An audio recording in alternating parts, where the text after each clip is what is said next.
Good morning विद्यार्थी मित्रों। कक्षा 11 विषय हिंदी आरोह भाग 1 हमारी पहली कविता है कबीर के पद। इससे पहले वाले वीडियो में हमने कबीर का परिचय प्राप्त किया था। यहाँ पर हम लोग पहले पद के बारे में चर्चा करेंगे। हम तो एक एक करी जाना। तो यहाँ पे कबीर कह रहे हैं कि मैं सिर्फ एक ही परमेश्वर या एक ही परमात्मा के स्वरूप को पहचानता हूँ। दो ही कहें तिन्हीं को दो जग जिन्हें नहीं न पहचाना। आगे वो कह रहे हैं दो ही यानी जो लोग परमेश्वर के दो स्वरूप को जानते हैं वह लोग संसार में नरक में हैं या संसार रूपी नरक में रहते हैं। एके पवन एक ही पानी एके ज्योति समाना। एक ही पवन है, एक ही पानी है और एक ही ज्योति में से सब उत्पन्न हुए हैं। एक एक खाक गढ़े सब भांडे एक ही कोहरा साना। यानी यहाँ पे खाक जो है ये मिट्टी के लिए लिया है, भांडे बर्तनों के लिए लिया है और कोहरा शब्द जो है वो कुम्हार के लिए लिया है। तो यहाँ पे कह रहे हैं जिस प्रकार कुम्हार एक ही मिट्टी से अलग अलग बर्तन बनाता है उसी प्रकार कबीर कहना चाहते हैं कि जो परमात्मा है एक ही ज्योति से सबको उत्पन्न करता है। जैसे बाढ़ी कष्ट ही काटे अग्नि ना काटे कोई। यहाँ पे बढ़ई शब्द का उपयोग किया गया है। अग्नि यानी अग्नि के लिए इस्तेमाल किया गया है। तो यहाँ पे आगे वो कह रहे हैं जैसे बढ़ई लकड़ी को तो काट सकता है पर उसके अंदर की अग्नि को नहीं काट सकता। तो कबीर इस पंक्ति से ये समझाने की कोशिश कर रहे हैं कि हमारा जो शरीर है ये नष्ट हो जाता है पर जो हमारी आत्मा है वो कभी नष्ट नहीं होती। सब घटी अंतरी तू ही व्यापक धरे स्वरूपे सोई। यानी आगे वो कह रहे हैं कि हर एक वस्तु में या हर जीव में या हर मनुष्य में ईश्वर समाया हुआ है। कहने का मतलब यह है कि शरीर नष्ट होता है पर आत्मा कभी नष्ट नहीं होती। माया देखी के जग लुभाना कहे रे नर गरबाना।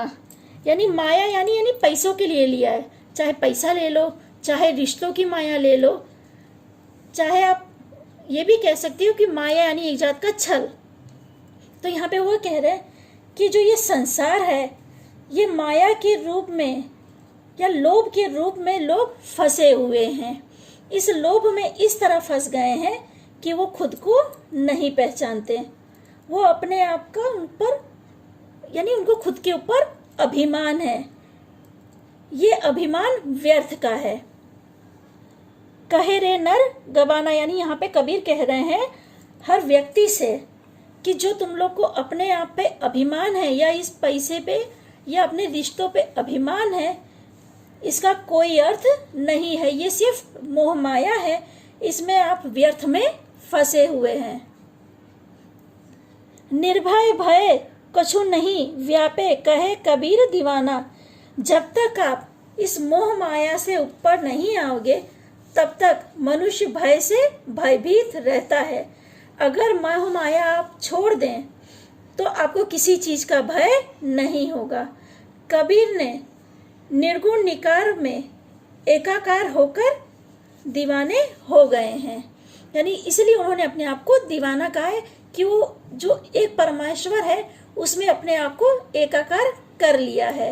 यानी उसी परमेश्वर में उन्होंने खुद को मिला लिया है। मैं एक बार ऊपर से आपको ट्रांसलेशन समझा देती हूँ।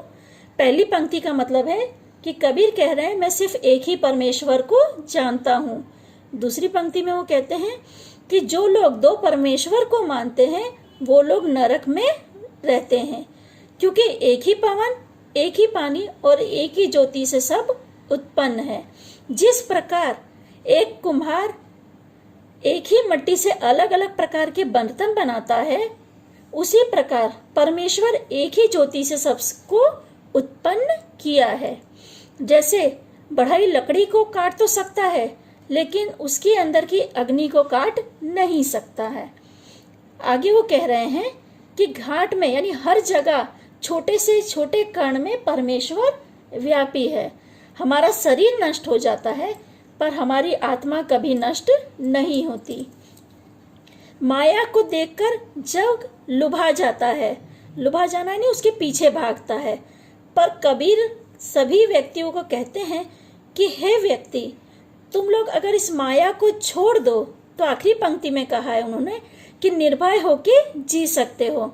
जिस तरह मैं परमेश्वर में एकाकार हो चुका हूँ या अपने आप को परमेश्वरमय मानता हूँ, तो उसी तरह तुम भी दीवाने होकर निर्भय होके रह सकते हो। ठीक है विद्यार्थी मित्रों, दूसरे पद की चर्चा अगले वीडियो में करते हैं।